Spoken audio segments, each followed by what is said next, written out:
प्रणाम, हर हर महादेव। और आज बहुत एक आपको सुरीली गायिका जिनका नाम है सृष्टि भारती, बहुत प्यारी गा रही है ये गीत। तो आज स्टूडियो पे इनका आगमन हुआ है, कुछ गीत भी गाई हैं जो नेक्स्ट आप सभी को सुनने को मिलेगा। तो सृष्टि जी आप कुछ सुनाइए। जय माता दी, प्रणाम। हम गायिका सृष्टि भारती, जितना भी भोजपुरिया समाज बाड़े होके हम प्रणाम करत तनी। आज बहुत ही अच्छा लागल भैया के स्टूडियो में आके, कुछ हमरा सीखे के मिलल, कुछ अलग अंदाज में। तो हम रवा लोग से ये कहल चाहतनी कि रवा लोग भी अपन प्यार आशीर्वाद हमरा पर दी लो कि हम भी आगे बढ़ी। ऐसे तो भैया के आशीर्वाद हमरा पर हमेशा बा। हम रवा लोग के कुछ सुनावत बानी, कमेंट में बताइए कैसा लागल। धीर धारी हे राजा काहे बानी ओखता,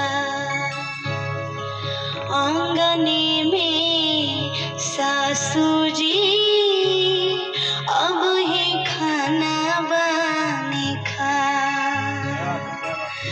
धीर धारी ए राजा अब ही काहे ओखता, आंगने में सासू जी बड़ी खाना बही खा।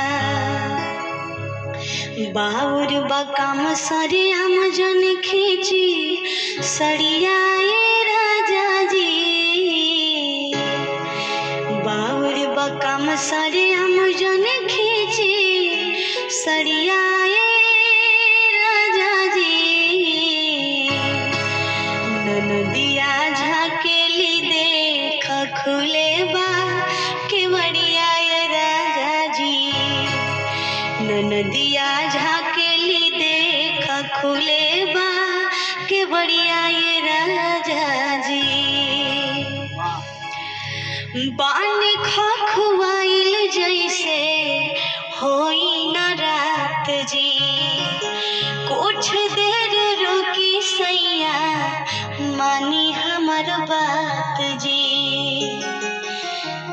बानी खखुआइल जैसे होई न रात जी, कुछ देर रुकी सैया मानी हमर बात जी।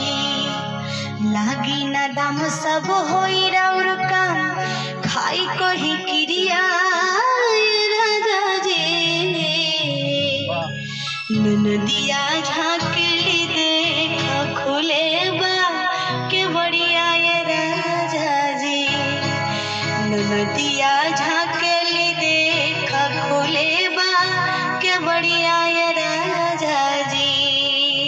ये है अपनी बिहार की बेटी सृष्टि भारती जी, कितना अच्छा गाई है इन्होंने गीत।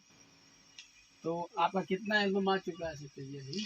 ऐसे सिंगल भी आया है, डुएट में बहुत सारा है। अच्छा, बहुत सही। किसी के साथ आप गा चुकी है अब तक भोजपुरी में? रिंकू ओझा जी के साथ और प्रमोद प्रेमी जी के साथ और अदर बहुत सारा कलाकार के साथ। बहुत बहुत ढेर सारी शुभकामनाएं। और आप महादेव की नगरी में आई हैं, तो आपको कैसा लगा? बहुत ही अच्छा लगा आप लोग से मिलकर, आप लोग के साथ में कुछ काम करने का मौका मिला, कुछ गाने के भी मौका मिला, सीखने का भी मौका मिला। महादेव की नगरी है, यहाँ तो संगीत घराना है, तो बाबा पे एकदम विश्वास बनाइए और दर्शन